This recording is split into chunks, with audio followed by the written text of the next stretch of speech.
George Westinghouse, an industrial titan who helped standardize the two-day brake that we now all too commonly take for granted. Like all business titans, his contributions to society, such as the air brake or alternating current, changed the world. But perhaps more interesting than his many triumphs was his kind and gentle nature. George was loved by his employees, so much so that when he died, more than 50,000 of his most loyal workers funded a bronze monument honoring his memory. Unlike the robber barons of his era, George Westinghouse treated his employees like family. For here was a unique man who treated others the way he wanted to be treated. A man who prioritized society's progress over profits. So, grab a cold one from your Westinghouse fridge, as we explore the story of a gentle titan who receives only a mere fraction of the recognition he deserves. Born in New York on October 6, 1846, the eighth of 10 kids, George was what one might call a problem child. At 13, he was bored with school, preferring instead to work in his father's machinery shop, where he tinkered with tools and parts he found lying around. He would later recall this time as his best education. Upon turning 15, the American Civil War broke out across the newly divided nation. As a patriotic young man, George desired to serve his country, and when he reached the Union's minimum age requirement of 17, he enlisted himself into the New York Volunteer Cavalry, later transferring to the Navy. When the war ended in 1865, Westinghouse enrolled in college, but as he found before, academia was of little interest. Even the president of George's college remarked that he would be better off cultivating his genius elsewhere. So, just 2 months after enrollment, Westinghouse dropped out and returned to his father's shop where he obsessively pursued his passion for engineering. In October of that year, at age 19, Westinghouse was granted his first patent for a rotary steam engine, which he filed when he was just 15. Over the next 48 years, he held over 300 patents, acquiring them at an astonishing rate of one every 6 weeks. His most notable patent came early in his career, the air brake, a revolutionary invention that enabled trains to stop faster by allowing its conductor to instantly apply air pressure to each wagon's brakes. Using the patent, he formed the successful enterprise known as the Westinghouse Air Brake Company. To meet the rising demands from railroads, George hired a 100-man workforce and launched his factory in Pittsburgh, the manufacturing capital of America's Industrial Revolution. Prior to the air brake, trains were stopped by brakemen, individuals who would hop from moving train cars, manually applying each wagon's brakes, one by one. This archaic system wasn't only inefficient, but incredibly dangerous, as trains would require up to 2 miles of track before being able to arrive at a complete stop. Anything that made its way onto the train's tracks could, and often did, result in tragedy. The risk of derailment could very well mean death. In the late 1870s, it's estimated that over 7,000 brakemen were killed or crippled for life each year, with some estimates placing the figure as high as 22,000. To make matters worse, brakemen took home a paltry average of just $1.50 a day. Their inadequate compensation was matched only by equally inadequate safety conditions. Fortunately, Westinghouse's air brake offered a solution to the carnage, but at a price tag of $50 per train wagon. It was widely viewed not as an investment in safety, but as an unnecessary cost. Just another gadget that would subtract from the bottom line. If a passenger was injured or killed, that was considered a cost of doing business. Famously, Cornelius Vanderbilt, the undisputed king of America's railroad industry, was once quoted as saying to Westinghouse, "If I understand you, young fellow, you propose to stop a railroad train with wind? I'm too busy to listen to such nonsense." It wouldn't be until one of Vanderbilt's own railroads experienced a tragic accident that he'd eventually give in, retrofitting his trains with Westinghouse's air brakes. To showcase the air brake's potential, Westinghouse held demonstrations. During one demo, a horse and carriage unexpectedly crossed onto the tracks down which Westinghouse's train was traveling. Bystanders watched in horror as the carriage tipped over. As the impending train sped towards the overturned carriage, the conductor threw the brakes, quickly stopping the train just 4 feet from the horse and carriage. Onlookers cheered with joy as disaster was narrowly avoided. And despite being jostled around, prospective customers riding inside the train were impressed and decided to purchase Westinghouse's air brake system for their own trains. They were officially on board. George later scored another victory in 1893 when Congress passed the Safety Appliance Act, finally requiring all trains to use air brakes. And thanks to the booming railroad industry of the 1800s, the Westinghouse Air Brake Company would provide steady funding for George's other future patents. Among such patents were other important inventions, like the friction draft gear, which allowed for smoother rides by cushioning the impact from starts and stops. With slight improvements, the same technology is used by today's trains. He also started a switching and interlocking company for railroad yards. While not as exciting as the air brake, its impact on train safety was just as important. It was said that if a blind man pulled random levers on Westinghouse's switching system, that he could make the train traffic stop but could never cause an accident. Westinghouse had such a love for trains that he even met his wife, Marguerite, on one. After marrying, the couple honeymooned at Niagara Falls. The scene would later become an important battleground. After achieving financial success, George and Marguerite purchased a large property in Pittsburgh, which they named Solitude. At their estate, George launched yet another venture, this time into the world of natural gas, which was particularly dangerous at the time due to its instability and the occasional violent explosions. Despite the risk, George welcomed the challenge and installed a large gas derrick in his own backyard, where he began prospecting for natural gas. Much to his delight, he would uncover vast amounts of the flammable material 1,500 feet beneath his luxurious estate. His wife was also delighted. Instead of berating her husband for constructing a monstrous derrick on their lawn, she cheered him on, remarking, "It'll be nice to have you working at home for a while." George's affluent neighbors, however, were not as enthusiastic, to say the least, one of whom just so happened to be Henry Clay Frick, Andrew Carnegie's right-hand man. To help reduce pressure and dispose of toxic gases hidden underneath the Earth's surface, a match would be lit to cause a fire, a process known as flaring. It soon became evident that Westinghouse had not stumbled upon a mere vein. He had unleashed the equivalent of a mini volcano, creating a roaring geyser of fire with a hurricane-like velocity, which was able to be heard from several blocks away. The epic blaze raged for days, towering over 100 feet into the sky. The spectacle attracted residents who'd travel miles just to witness the extraordinary event. There was so much natural gas on his property that he ultimately decided to construct 3 additional derricks, and in 1884, launched his own natural gas company. But George didn't just prospect for gas. He continued to invent, creating the gas meter, in addition to developing new systems that detected and prevented gas leaks, amongst countless other game-changing breakthroughs. Within 2 years, he personally obtained 38 patents for inventions that would finally make natural gas a commodity accessible for everyone. His railroad and natural gas companies grew into larger corporations. And being the curious individual he was, George became interested in the exciting new field of electricity. Westinghouse understood the principles of pressure, thanks to his experience in the natural gas business, and when he learned that voltage is essentially the same as electrical pressure, it was an easy transition for him to make. His obsession with power and electricity laid the technological foundation for today's electric grid, but it came at an expensive price, one that would cost him nearly everything, including his reputation. George Westinghouse witnessed the rise of another inventor who was quickly gaining worldwide fame.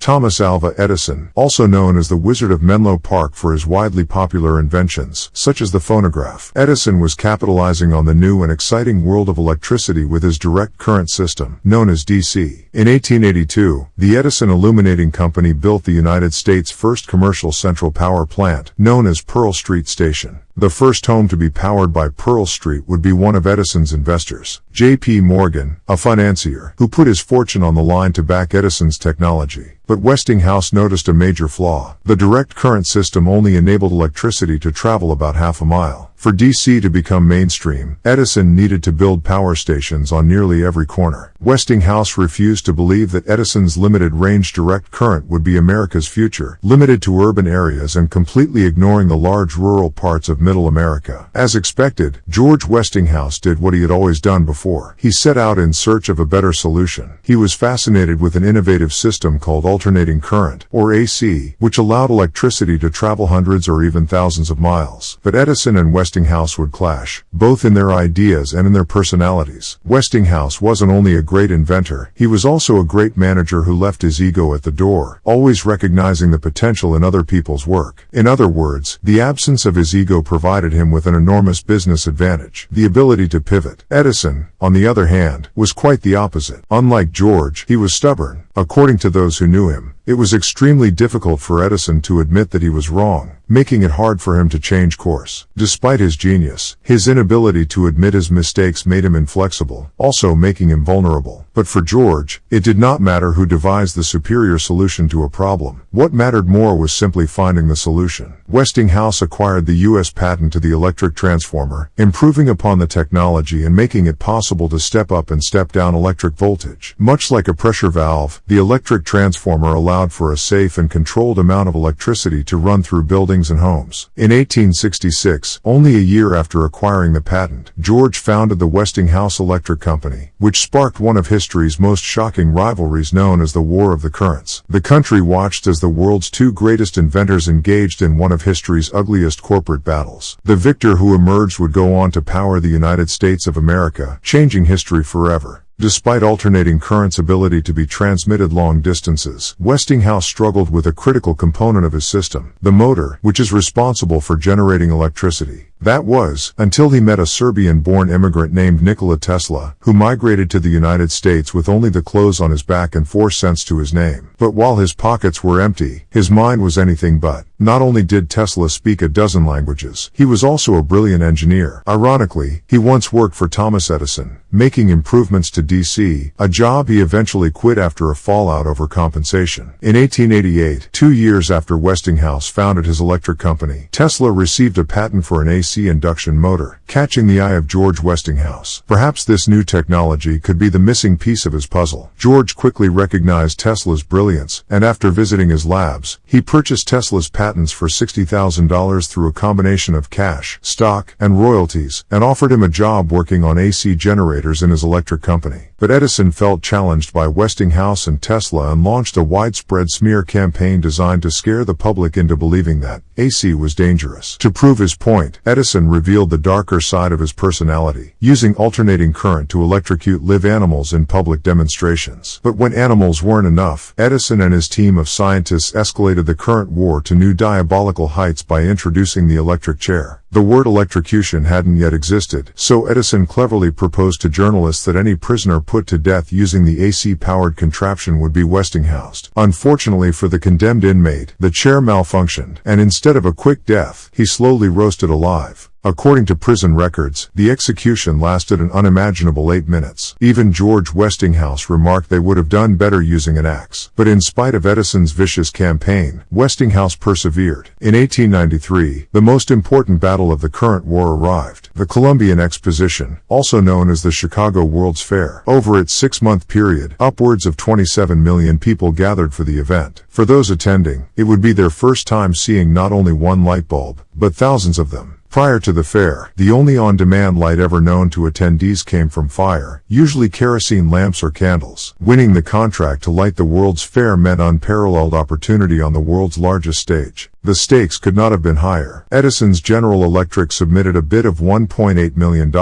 expecting to not only be selected, but to make a profit too. Westinghouse, on the other hand, pursued a different strategy. Instead of seeking to profit from the event, he planned to lose money, drastically undercutting Edison's proposal with a bid just shy of $400,000. It was a major gamble, one that could have sunk the entire company. Ultimately, the board chose Westinghouse, saving hundreds of thousands of dollars in the process. For J.P. Morgan and Thomas Edison, it was an immense blow. Despite losing the contract, Edison continued to do everything he could to try to stop Westinghouse from lighting the fair, going as far as alleging patent infringement, claiming that Westinghouse's light bulb was too similar to his incandescent patent. Just 6 months before the fair was set to open, the judge in the case agreed with Edison, which meant that Westinghouse could use alternating current to power the fair, but not the one-piece light bulb that he originally intended to use, as it was too similar to Edison's design. Westinghouse quickly began manufacturing a 2-piece incandescent bulb, called the Westinghouse stopper lamp. Within just months, his factory had produced 250,000 of them, representing an estimated 25% of the world's entire light bulb supply at the time. And on the night of May 1, 1893, President Grover Cleveland pressed the on button. Hundreds of thousands of attendees watched in awe as the world's most spectacular light show came to life. Thanks to the publicity from the World Fair, the Westinghouse Electric Company was awarded a lucrative contract to build the Niagara Falls Power Plant, the world's first major hydroelectric power station. 3 years later, Buffalo, New York started receiving power from the plant's enormous water turbines. With the Niagara plant now built, Westinghouse and Tesla had accomplished the seemingly impossible. Their alternating current system had finally defeated Edison's direct current. Westinghouse not only proved AC's superiority over DC, he proved something much greater. That success doesn't have to correlate with ruthlessness. George Westinghouse was remarkably different from other robber barons of his era, in that he actually treated his workforce with respect. For as long as he was alive, he never once encountered a strike by his workers. This was especially rare when other industrialists like Andrew Carnegie were demanding 364 days a year from their workers. The name Westinghouse became synonymous with excellent working conditions, even building a small village for his employees, known as Wilmerding, which still stands today. While workers at other companies were normally given row houses, Westinghouse's workers lived in homes with electricity, baths, running water, and natural gas. His workers had the option of leasing their home through monthly paycheck deductions, creating a sense of community pride in the region. His manufacturing plants were also boasted the highest safety standards. His Wilmerding factory even had a small hospital equipped with a nurse, surgeon, and pharmacy. This is, in addition to being one of the country's first employers to ever offer paid accident insurance benefits. Perhaps most interesting, he is also credited with being one of the country's first major employers to help standardize the weekend, giving his workers a half-day off on Saturday, a practice which disrupted the status quo and upset other factory employers, who almost always required their employees to work 6 to 7 days a week. And in return for his care, Westinghouse's workers loved him. The railroad workers even claimed Westinghouse as their patron saint, calling him St. George. Another striking difference in George's life was his desire to see others succeed. It's well known that Edison had over 1,000 patents in his name, but workers in his lab were required to credit the name Thomas Edison on their patent designs, giving Edison credit for the ideas of his employees. Compare this with Westinghouse, who was more than happy to put his employees' name on the patents they came up with. One example being Benjamin Lamb, a Westinghouse employee who received over 150 patents, including the designs for the generators used at Niagara Falls. All in all, Westinghouse himself received over 100 patents and bought the rights to over 200 more. His goal was to tinker, improve, monetize, and make the world a better place. His improvements to the world include air suspension systems for vehicles, steam turbines, reduction gears to propel steamships in water, and dozens of improvements to railroad equipment. His inventions and companies were always centered around the greater good. Safer, faster air brakes for trains, cheaper, cleaner gas for homes, smarter, safer electricity for everyone. When working on a new invention, he was known to invest his own funds alongside his investors, sometimes taking out loans from banks, from his established and profitable enterprises, such as his air brake company. But in the panic of 1907, Westinghouse's empire would begin to crumble, as he found himself over-leveraged and short on cash. As market liquidity drained, depositors rushed to withdraw their money, causing a nationwide bank run that put the country's financial system into cardiac arrest. Perhaps understandably so, as depositors' insurance didn't yet exist. In just 3 weeks, the New York Stock Exchange cratered nearly 50% from the previous year's peak. Tesla and Westinghouse had devoted over a decade of their lives to becoming the victors of the current war, only to see their electricity empire unravel. For J.P. Morgan, it was the opportunity he had been waiting for. 11 years prior, the financier helped an American publisher, named Adolph Oakes, acquire a failing newspaper, called the New York Times, for $75,000, $25,000 of which came as a loan from Morgan. Along with his investment in the paper came influence, which he wielded to attack alternating current at every possible opportunity.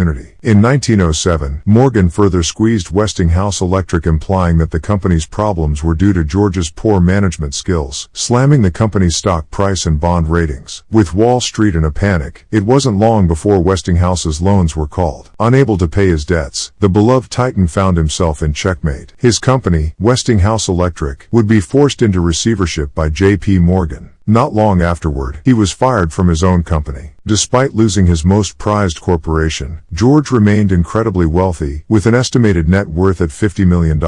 And despite his tragic defeat, he continued to invent. On March 12, 1914, while designing an electric wheelchair, George Westinghouse passed away. His wife Marguerite would also pass just 3 months later, but the Westinghouse name would live on. His only son, George Westinghouse III, would take control of the family's finances. Their their name would eventually become born anew, this time for dominating the home appliances industry, creating popular products like the fridge, fan, and the laundry machine, to list a few. History books often fail to show justice to the legacy of George Westinghouse. He was a man who did far more than light up the modern world with alternating current. Analyze the lives he touched, and you'll find that Westinghouse's legacy has less to do with air brakes and electricity, and more to do with treating others the right way. If alive today, he would undoubtedly take more pride in his title as a role model, rather than that of a titan.